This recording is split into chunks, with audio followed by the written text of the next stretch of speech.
பஸ்ல போன ஒரு பிரச்சனை ஒரு சம்மந்தம் இல்லாம பஸ் லேட்டா வரும், ஆபீஸ் போன அங்க ஒரு திட்டு ஒரு அந்த சாயந்தரம் வீட்டு சொல்லுவீங்க இன்னைக்கு காலம் கூட சண்டை போட்டு போனீங்க, நாளே வேஸ்டா போச்சு. அது எப்படி இங்க சண்டை போடுறதுனால பஸ் கண்டக்டர் சண்டை போடுறாரு, ஏன் ஆபீஸ்க்குள்ள பாஸ் திட்டாரு, ஏன் ஆபீஸ் வந்து வரும்போது ஏன் பிரச்சனை வருது, ஏன் வண்டிக்கு பிரச்சனை வருது, என்ன கனெக்ஷன் இருக்குது? எத்தனை பேர் அனுபவிச்சிருக்கீங்க, எத்தனை பேர் எக்ஸ்பீரியன்ஸ் பண்ணிருக்கீங்க? ஒரு நீங்க ஒரு நெகட்டிவா ஒரு விஷயத்தை ஆரம்பிச்சா அது அப்படியே கான்சிக்வன்ஸ் எஃபெக்ட் மாதிரி போயிட்டு இருக்கு. மனமான கை இப்ப நீங்க ஆல்ரெடி எக்ஸ்பீரியன்ஸ் பண்ணிருக்கீங்க. அப்ப நீங்க எதை வந்து பிராட்காஸ்ட் பண்றீங்களோ இந்த நம்ம பாடியோட நேச்சர் என்னன்னா அந்த ஃப்ரீக்வன்சி வந்து சஸ்டெயின் பண்ற ட்ரை பண்ணும். இதுவே நீங்க வந்து பாத்தீங்கன்னா அன்புங்கிற ஃப்ரீக்வன்சில இருக்கீங்க, அன்பு ததும்பு இருக்கீங்க. அப்ப ஆட்டோமேட்டிக் உங்களுக்கு என்ன, இப்ப உங்களுக்கு வந்து திடீர்னு உங்களுக்கு வந்து ஒரு மோசமான உங்க லைஃப்ல வரமாட்டாரு, உங்களை திட்டுற மாதிரி ஒரு ஆள் வரமாட்டாரு, மோசமான ஹவுஸ் வரமாட்டாரு, பாஸ் திட்டு மாட்டாரு. நீங்க தான் அதை இழுத்துருக்கீங்க உங்களோட எண்ணங்களை பிராட்காஸ்ட் பண்ணது மூலமா, உங்களுடைய ஃப்ரீக்வன்சி பிராட்காஸ்ட் பண்ணது மூலமா. அப்போ நீங்க இதே லவ்ங்கிற ஃபீலிங் நீங்க இப்ப சில பாசிட்டிவ் பீப்புளுக்கு எல்லாமே நல்லா நடக்கும். போனா யாருக்குமே கார் பார்க்கிங் அவருக்கு டக்குனு பார்த்தா ஒரு கார் பார்க்கிங் எனக்கு ஒரு பொருளே கிடைக்காதுன்னு இருப்பாங்க, அவருக்கு பார்த்தா அந்த பொருள் எங்கேயோ நடக்குது கிடைக்கும். அவருக்கு எல்லாமே பாஸ், ஆபீஸ் வந்து அவருக்கு மட்டும் இன்கிரிமெண்ட் போடுவாங்க, அவருக்கு மட்டும் எல்லாம் பாஸ் நடக்குது, என்னடா இவனுக்கு மட்டும் எப்ப பார்த்தாலும் நல்லா நடக்குன்னு நினைப்பீங்க. அப்ப நீங்க எதை பிராட்காஸ்ட் பண்றீங்களோ அதைத்தான் வந்து அந்த சேம் ஃப்ரீக்வன்சி தான் இந்த குவாண்டம் ஃபீல்டு ஒத்தவை ஒத்தவற்றை இருக்கும். இது எப்படி நீங்க தெரிஞ்சுக்கலாம்னா, இப்ப கிராட்டிடியூட் அப்படிங்கிற ஃப்ரீக்வன்சி என்னன்னா இட் கனெக்ட் வித் அபண்டன்ஸ். நீங்க வந்து கிராட்டிடியூடுக்கு ஆப்போசிட் என்னங்க, அடுத்து ஆப்போசிட் ஆஃப் கிராட்டிடியூட் கம்ப்ளைண்ட் பண்றது, அது இல்ல இது இல்ல, எதுல எடுத்தாலும் குறை கண்டுபிடிக்கிறது, குறை சொல்றது, எக்ஸ்கியூஸ் கொடுக்கறது, எனக்கு வாழ்க்கையே மோசம்னு புலம்புறது, நெகட்டிவா பேசிட்டு இருக்கிறது, இதெல்லாம் வந்து பாத்தீங்க அப்படின்னா கிராட்டிடியூடுக்கு ஆப்போசிட்.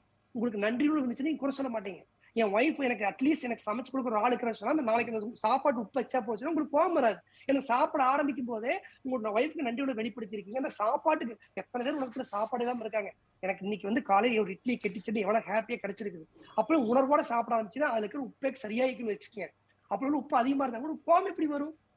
ஏன்னா உங்களுக்கு அது கிடைச்சதுக்கே நீங்க நன்றியோட இருக்கீங்க. ஒய்ஃபோட சூப்பர் சொல்லிப்பாங்க, அதுக்கப்புறம் ஒய்ஃப் ஸ்டார்ட் பண்ணி ஐயோ என்ன இவ்வளவு உப்பா இருக்குன்னு நினைப்பாங்க. இல்லமா நீ சமைச்ச எனக்கு எல்லாமே சூப்பர் தான் அப்படின்றீங்க. அப்ப நீ ஒரு நாளைக்கு இப்படி சமைச்சாதான் நீ நல்லா சமைக்கும் போது எனக்கு அந்த வித்தியாசத்தை உணர முடியுது, நீ எவ்வளவு சூப்பரா சில டைம் சமைக்கிற அப்படிங்கிறது. அதுக்காவது நீங்க ஒரு நாள் வந்து நல்லா தான் விடு அப்படி வெயில நறுமை நிலையில தெரியும் நினைச்சுக்கிறேன்டா இன்னைக்கு சண்டை வராது, சச்சரம் வராது, ஆட்டோமேட்டிக் பீஸ் ஆஃப் மைண்ட் வந்துருது அவங்க ஸ்டடி சொன்ன மாதிரி. அப்போ கிராட்டிடியூட் நீங்க வந்து பிராட்காஸ்ட் பண்ணீங்கன்னா அதுக்கான அதாவது every action there is a reaction, Newton's third பிரகாரம். அப்ப உங்களுடைய கம்ப்ளைண்ட் கோபம் இந்த மாதிரி வந்து ஃப்ரீக்வன்சி இருந்துச்சுன்னா அதுக்கு என்ன ரியாக்ஷன்? ஸ்கேர்சிட்டி.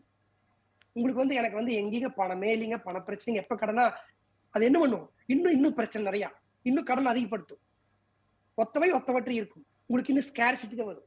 எனக்கு ஒய்ஃப் சரியில்லை, டீம் சரியில்லை, கணவன் சரியில்லை, ஆபீஸ் சரியில்லை, பாஸ் சரியில்லை, டீம் அமையல, இப்படி புலம்பிட்டே இருக்கிறவங்க வந்து அந்த புலம்புல அதிகப்படுத்துற மாதிரி விஷயம் நடக்குது. எனக்கு மட்டும் ஏன் இப்படி நடக்குன்னு தெரியல, அது 7:30 சனி நடக்குதுன்ட்டு ஒரு சோசியாரர் சொல்லி விட்டுருவாரு. அப்ப எது நடந்தாலும் நம்ம 7:30 நடக்குது அப்படின்னு. அப்ப என்னன்னா ஜோசியர்கிட்ட கேட்டு பாருங்க, 7:30 சனி குடுக்கும் கெடுக்கு ரெண்டுமே நடக்குது, அது ஏன் கொடுக்கணும் உங்களை பொறுத்த இருக்க முடியாது, சனியில் ஒண்ணும் கிடையாது.